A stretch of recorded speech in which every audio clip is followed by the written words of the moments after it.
Hello everyone, welcome to my channel learn with Nandita.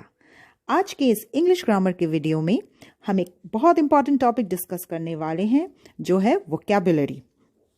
Vocabulary में किस तरह के क्वेश्चंस आते हैं और उसे कैसे सॉल्व करना है, ये सब जानने के लिए do watch this video till the end. So without wasting any time, let's get started. इस वीडियो में वोकैबुलरी के प्रीवियस ईयर क्वेश्चंस को डिस्कस करेंगे। स्टार्ट करेंगे ईयर 2001 से। First question is the dash in my shop is not good today. Options are sale, sell. Sell means बेचना। किसी चीज़ को पैसे के एक्सचेंज में जब हम किसी को देते या सौंपते हैं तो उसे सेल कहते हैं। SALE, सेल का मतलब है छूट या बिक्री। सेल का दूसरा वर्ड है डिस्काउंट, जिसे हम अपने एवरीडे लाइफ में स्पेशली शॉपिंग में सुनते या देखते रहते हैं। सेल वर्ड को बिक्री के सेंस में भी यूज़ करते हैं। किसी स्पेसिफिक ड्यूरेशन मतलब 1 दिन, 2 दिन, 1 वीक या फिर 1 मंथ या 1 ईयर के ड्यूरेशन में कोई चीज़ कितनी बिकी, उसका सेलिंग कितना हुआ, इस सेंस में हम SALE, सेल वर्ड यूज़ करते हैं। क्वेश्चन में भी एक दिन के बिक्री की बात हो रही है कि बिक्री अच्छी नहीं थी, so the answer will be sale. The sale in my shop is not good today. Question B is he dash good English. Options are says, speaks. यहाँ हम इन दो ऑप्शंस के साथ एक सिमिलर वर्ड डिस्कस करेंगे जो है टेल। तो पहले हम से का मतलब जानेंगे। से का मतलब है वर्ड्स के थ्रू एक्सप्रेस करना। जब हम जनरल बातें करते हैं तब हम से वर्ड यूज़ करते हैं। टेल का मतलब है किसी को कुछ इंफॉर्मेशन देना। When we give information to somebody, tell must have a person following the verb, और ये पर्सन क्या है, ये किसी का स्पेसिफिक नाम हो सकता है या फिर प्रोनाउन भी हो सकता है। For example, what did he say, उसने क्या कहा। And what did he tell you, तो यहाँ हम देख रहे हैं टेल के बाद जो है प्रोनाउन यूज़ हो रहा है यू। तो इसका मतलब क्या है, उसने क्या इंफॉर्मेशन दिया। अब हम स्पीक के बारे में जानेंगे। Speak is used for more formal form of talking. And most importantly, जब लैंग्वेज की बात हो तो we use speak. For example, they speak French. जब भी किसी सेंटेंस में लैंग्वेज बोलने की बात हो तो स्पीक ही यूज़ करेंगे। और यहाँ भी हम स्क्रीन में देख रहे हैं जो हमारा क्वेश्चन है वहाँ इंग्लिश लैंग्वेज की बात की जा रही है। So the answer here will be speaks. He speaks good English. Year 2002 का पहला क्वेश्चन है, it is not proper to dash through an open window, and the options are see, look. See और लुक दोनों का simple meaning होता है देखना। जब जनरल सेंस में कुछ देखने की बात हो तो हम सी यूज़ करते हैं, और जब सेंटेंस में किसी स्पेसिफिक चीज़ की ओर देखने को कहा जाए या किसी स्पेसिफिक डायरेक्शन में या किसी स्पेसिफिक तरफ, मतलब वो चीज़ मेंशन होगी किधर देखना है, तो हम लुक यूज़ करते हैं।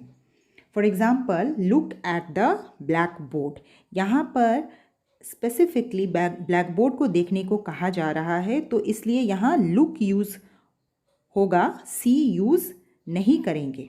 तो सिमिलर वे में जो हमारा क्वेश्चन है जो आपको स्क्रीन में दिख रहा है कि it is not proper to dash through an open window, तो यहाँ डायरेक्शन दे दिया गया है कि किस तरफ देखने की बात की जा रही है, स्पेसिफिकली मेंशन है, तो यहाँ आंसर होगा लुक। यहाँ हम सी यूज़ नहीं करेंगे। It is not proper to look through an open window.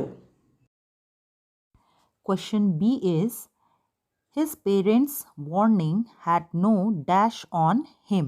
Options are affect, effect. तो हम दोनों वर्ड्स को सेपरेटली यहाँ डिस्कस कर लेंगे. अफेक्ट क्या है? इम्पैक्ट और चेंज. इसका मतलब प्रभाव या असर डालना. And what is effect? Effect का मतलब है रिजल्ट और आउटकम ऑफ चेंज. उस इम्पैक्ट से या क्या चेंज आया, उसका क्या रिजल्ट हुआ, वो कहलाता है इफेक्ट. तो हम एग्जाम्पल से इसको समझेंगे. His style affected me a lot. उसका स्टाइल क्या करता है? इम्पैक्ट डालता है. तो यहाँ हम यूज़ करेंगे अफेक्ट.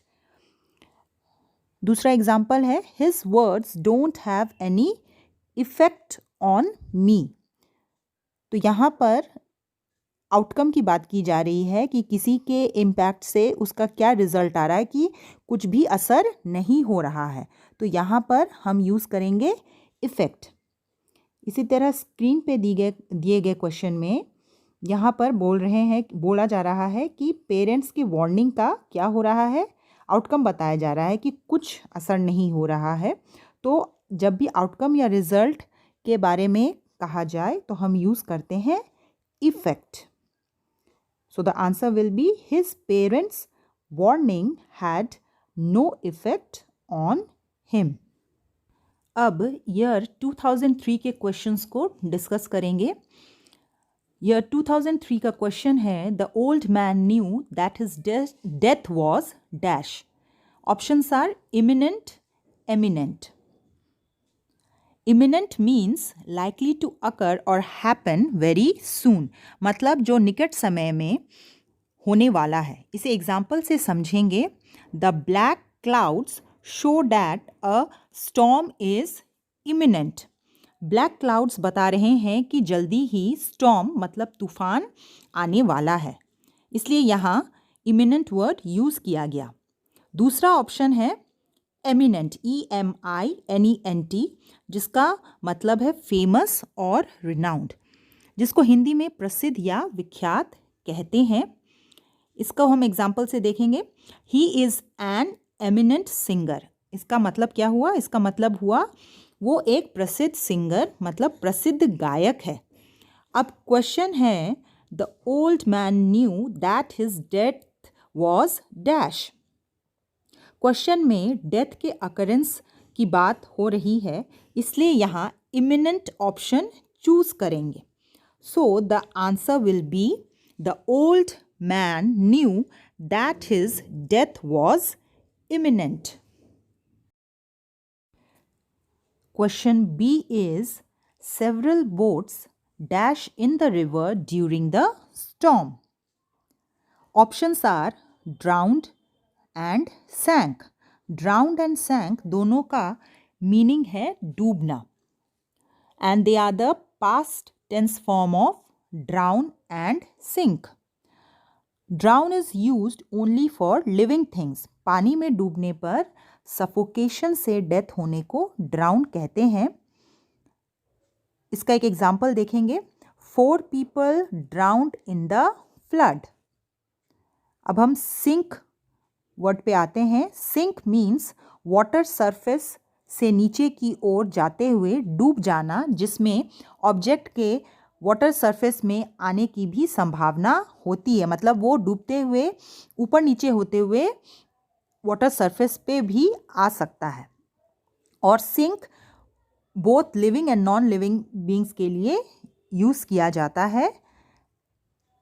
इसके एग्जाम्पल को हम इस तरह देखेंगे. The ship sank in the sea. The sick man is sinking fast. अब एक और एग्जाम्पल देखेंगे जिससे सिंक और ड्राउन का डिफरेंस और भी ज़्यादा क्लियर हो जाएगा. Example is the boat sank 15 passengers drowned. तो स्टूडेंट्स अब आप जान गए होंगे कि इस क्वेश्चन का आंसर क्या होगा. The answer will be sank. Several boats sank in the river during the storm. Year 2004 का क्वेश्चन है I had taken your advice. Options are hope and wish. Hope का हिंदी में अर्थ है आशा। It expresses a desire that is possible और likely to happen and it is used in a positive sense. इसे example से और अच्छे से समझेंगे। I hope this is your last mistake. यहाँ पर यह पॉसिबिलिटी दिखाई जा रही है कि जो मिस्टेक है वो लास्ट होगा। उसी तरह विश जो वर्ड है इसका अर्थ है इच्छा। It expresses a desire that is impossible और अनलाइकली टू हैपन। इसका मतलब हुआ इसे हम नेगेटिव सेंस में यूज़ करते हैं। For example, I wish you were here with me. यहाँ पर इच्छा जताई जा रही है जो कि पॉसिबल नहीं है। यहाँ क्वेश्चन है I had taken your advice. इस सेंटेंस में एडवाइस लेने के बारे में बोला गया है। सेंटेंस पढ़ने पर पता चलता है कि इसमें अफसोस जताया जा रहा है, मतलब जो चीज़ पॉसिबल नहीं है उसकी बात हो रही है। तो आप सब जान ही गए होंगे कि इसका आंसर क्या होगा। इसका आंसर होगा विश, क्योंकि यहाँ पर जो चीज़ पॉसिबल नहीं है उसकी बात हो रही है। So the answer will be I wish I had taken your advice. Next question is he will leave for England dash. Options are shortly, recently.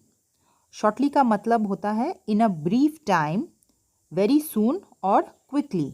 मतलब जो होने वाला है कुछ ही देर में, जल्द ही या थोड़ी देर में। इसे हम एग्जाम्पल से समझेंगे। एग्जाम्पल है Alexa should be home shortly. मतलब एलेक्सा जो है वो थोड़ी ही देर में घर पर होगी या घर पहुंच जाएगी। अब दूसरा ऑप्शन है रिसेंटली, जिसका मतलब है इन द रिसेंट पास्ट। मतलब हाल ही में, जिसे बीते हुए ज़्यादा समय नहीं हुआ। यहाँ एक चीज़ ध्यान में रखने वाली है कि recently is used to report something happened in the near past. तो इसका एग्जाम्पल देखेंगे जिससे और इजी हो जाएगा ये। She recently graduated from college. मतलब एकदम रीसेंट पास्ट में वो कॉलेज से ग्रेजुएट हुई है। अब क्वेश्चन में आते हैं। क्वेश्चन में इंग्लैंड जाने की बात हो रही है। ये पास्ट में नहीं, मतलब ये बीते समय में नहीं हुई है। यहाँ बताया जा रहा है कि आने वाले टाइम में जल्दी ही इंग्लैंड जाना है, इंग्लैंड के लिए रवाना होना है। So the answer here will B shortly. He will leave for England shortly. अब ईयर 2005 में आते हैं। 2005 का क्वेश्चन है August 15 is a dash day for the Indians. Options are historic and historical. दोनों का ही हिंदी में सरल अर्थ है ऐतिहासिक। हिस्टोरिक मीन्स फेमस और इम्पॉर्टेंट इन हिस्ट्री, जिसे हम एग्जाम्पल से इस तरह समझ सकते हैं। We visited historic sites of the country. यहाँ बीते समय के इम्पॉर्टेंट जगहों में घूमने, मतलब विजिट करने की बात हो रही है। हिस्टोरिकल का मतलब है belonging to an earlier period of history. बीते समय में या कई वर्षों पहले हो चुकी घटना, बात या वस्तु। For example, archaeologists found a large number of historical objects in this place. तो यहाँ हिस्टोरिक और हिस्टोरिकल में डिफरेंस ये हुआ कि बीते समय में जो फेमस था, जिसका इम्पोर्टेंस है, उसके लिए हम स्पेसिफिकली हिस्टोरिक यूज़ करते हैं। अब यहाँ क्वेश्चन में 15 अगस्त की बात हो रही है, जो कि इंडियंस के लिए बहुत इम्पॉर्टेंट दिन है। तो आपको पता चल ही गया होगा कि इन दोनों में से कौन सा ऑप्शंस सही है। The answer will B historic. August 15 is a historic day for the Indians. Next question is, he will lose marks for his dash handwriting. Options are eligible and illegible. Eligible means suitable or meeting the condition. Hindi में इसका अर्थ हुआ योग्य। For example, after 18 you are eligible to vote. हम सभी को पता है 18 साल के बाद, 18 वर्ष हो जाने के बाद हम वोट देने के लिए योग्य हो जाते हैं। Other word is illegible. Illegible का क्या मतलब हुआ? Not clear enough to be read, जिसे अस्पष्ट या अपठनीय कहते हैं। For example, these 2 words are almost illegible. Now coming back to the question, he will lose marks for his dash handwriting. इसमें handwriting से marks खो देने मतलब कम हो जाने की बात की गई है। तो हमें पता है कि handwriting अगर अच्छी ना हो तो एग्ज़ाम्स में इससे मार्क्स कटते हैं, क्योंकि बुरी handwriting को पढ़ना मुश्किल होता है। वर्ड्स जो होते हैं वो अस्पष्ट होते हैं, रीडेबल नहीं होते। तो आपको यहाँ पता चल ही गया होगा स्टूडेंट्स कि यहाँ सही ऑप्शन क्या होगा। The answer here will be illegible. He will lose marks for his illegible handwriting.